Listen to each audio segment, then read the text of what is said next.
highway for 20 years.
Stop sign, because this is the Gilcrease Expressway. It's actually a turnpike, which we have in Oklahoma. If you want to drive fast, you have to pay.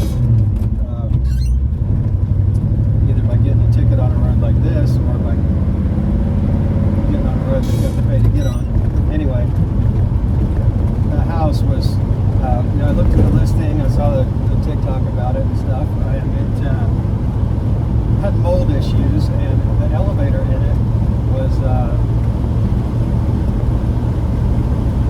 it stayed in disrepair. It was really old, and it was like, I'm kind of used to the modern elevators. I'm sort of spoiled, and yeah, it was. I think it's got one floor. It would take a minute or so. Might get there. That could be a project for somebody.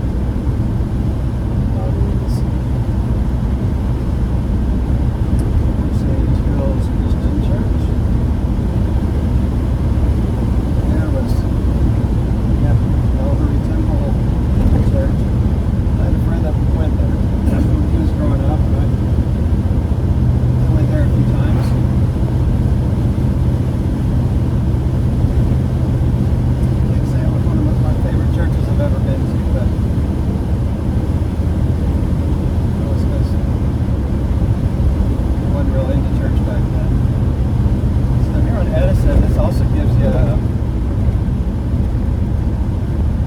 think it's got Route 66 vibes. A lot of old businesses here. I mean, back in the day, this was another way that people got from Tulsa out west, wherever you were going out west, or if you were coming from the west coming to Tulsa. This was one of the ways. And so along here, there's a lot of old businesses that are mostly they're not necessarily run down. People have revitalized them and still have them going. That's a pretty nice house there. Neighborhoods. Central High School is a pretty big high school. We're going to pass by the Tulsa Country Club right before we get to downtown, and it's a huge, nice golf course that is really expensive to play at.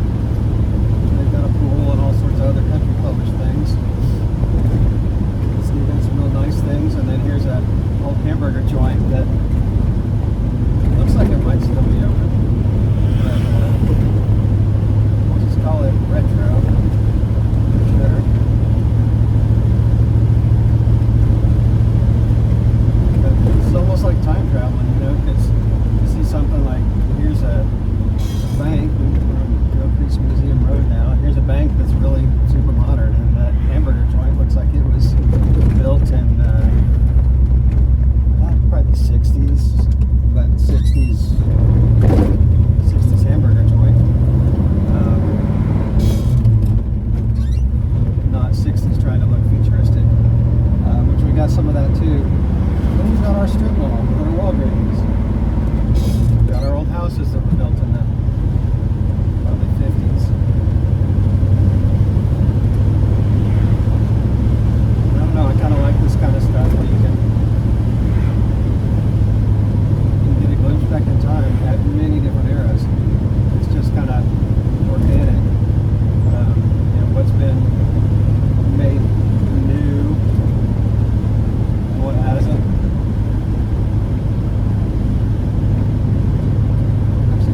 less traffic than I expected. I expected there to be more traffic on this than Charles Page because there are so many homes right here.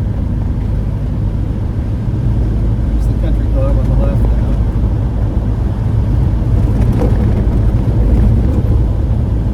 Nice golf course, nice tall fence. That one here is wrap. And then they even have barbed wire. There must be some good golf. Here on the right we have a big park. It's a really nice, beautiful park with a big lake. Some historic things in there. Decent place to go catch Pokemon if you're into that. Feed ducks, squirrels. And we got a pretty new neighborhood over here on the left, right next to the country club. And then that's a big fire station on the left. You can't see it, I'm sure, but there's some houses up high there that are pretty cool. You can see where this is Denver.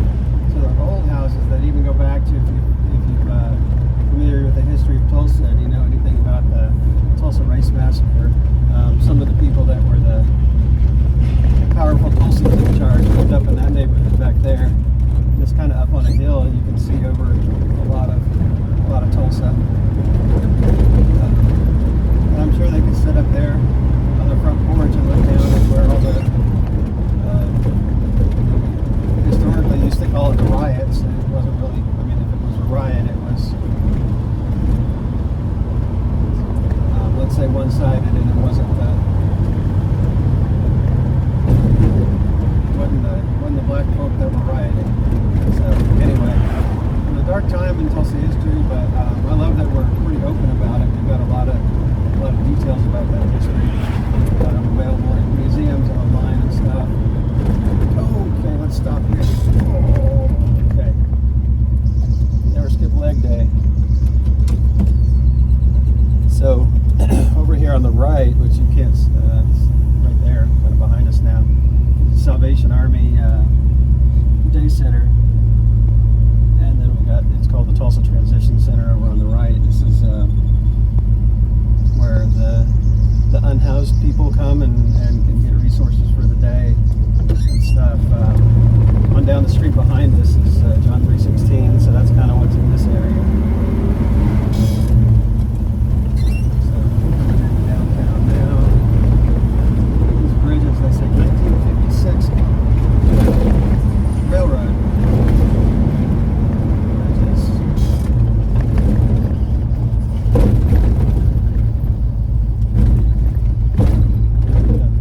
Center up here on the right, a marvel of modern architecture where everything from professional bull riding and basketball tournaments to concerts, hockey, football. If it's a big event that costs a lot of money, it'll be there. Any more concerts, or if you want to go to a cheap concert, it's going to be $90 or